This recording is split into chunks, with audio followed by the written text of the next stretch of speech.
শারীরিক সম্পর্ক কোনো অপরাধ না, বিয়ে করলে সেটা ঠিক আছে, কিন্তু শুধুমাত্র যদি লাস্টে গিয়ে বিয়ে না করে তাহলে শুধু পুরুষের শাস্তি হবে। একটা অপরাধ শুধুমাত্র জেন্ডার বেসিসে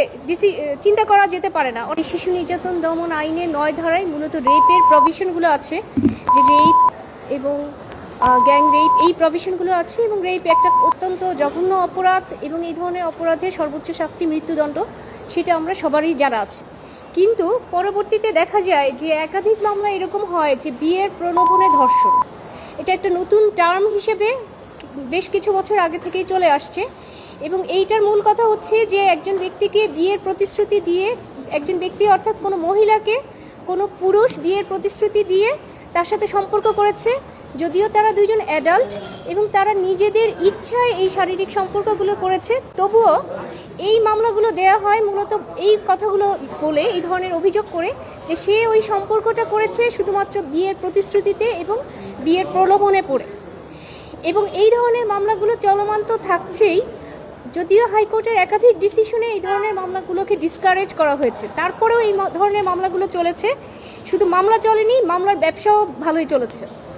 এবং পরবর্তীতে 2025 সালে এসে এই মামলাগুলোর জন্য আরও সুন্দর একটা সুযোগ করে দেন, 9 খকে ইনসার্ট করে, এবং সেখানে আগের ডেফিনেশনে কিন্তু শুধু ছিল রেপ, যে একজন নারীর ইচ্ছার বিরুদ্ধে যদি তার সাথে সম্পর্ক করে সেটা রেপ,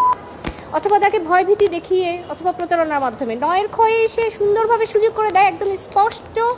ভাষায় বলে দেয় যে কোনো নারীকে তার কোনো আস্থাভাজন যদি বিয়ের সম্পর্ক দেখিয়ে, বিয়ের প্রলোভন দেখিয়ে যে তাকে বিয়ে করবে এই ধরনের প্রতিশ্রুতি দিয়ে কোনো ধরনের সম্পর্ক করে, তাহলে সেটি শাস্তিযোগ্য অপরাধ হিসেবে বিবেচিত হবে, এবং সর্বোচ্চ শাস্তি 7 বছর রেখে আইনটি পাশ করা হয়। AKS অর্জন করলো গিনেস ওয়ার্ল্ড রেকর্ডস। AKS তখন 25 সালে এসে আমরা এই প্রভিশনটাকে প্রথমে চ্যালেঞ্জ করি, এবং পরবর্তীতে দেখা যায় যে 26 সালের নতুন যে সংশোধনী আসে পার্লামেন্টে, সেখানে এই যদিও 25 সালের আইনটাকে রিপিল করে, কিন্তু এই ধারাটাকে সুন্দরভাবে একই কন্টেন্টে একইভাবে রেখে 26 সালের যে অ্যামেন্ডমেন্ট অ্যাক্ট নারী শিশু নির্যাতন দমন আইনটা, সেটা সেই 26 সালের আইনটাতেও এসে সেই একই কথা রেখে দেয়, যে অর্থাৎ বিয়ের প্রতিশ্রুতিতে বা বিয়ের প্রলোভন দেখিয়ে যদি কোনো নারীর সাথে কোনো পুরুষ সম্পর্ক করে তাহলে সেই পুরুষের 7 বছরের জেল হতে পারে। এখন আমরা সেই সাপ্লিমেন্টারি রুলে সেই বিষয়গুলোকে আনি, এবং কোর্টের এই আমাদের সাবমিশন ছিল যে এই যে বিয়ের আমাদের রুল নেওয়ার সময় সাবমিশন ছিল এই যে বিয়ের প্রলোভনে ধর্ষণ বা বিয়ের প্রলোভনে সম্পর্ক, এগুলি তো কোনো আসলে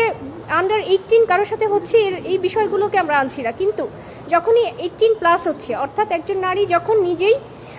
প্রাপ্তবয়স্ক, তো দুইজন প্রাপ্তবয়স্ক ব্যক্তির সম্পর্কের কারণে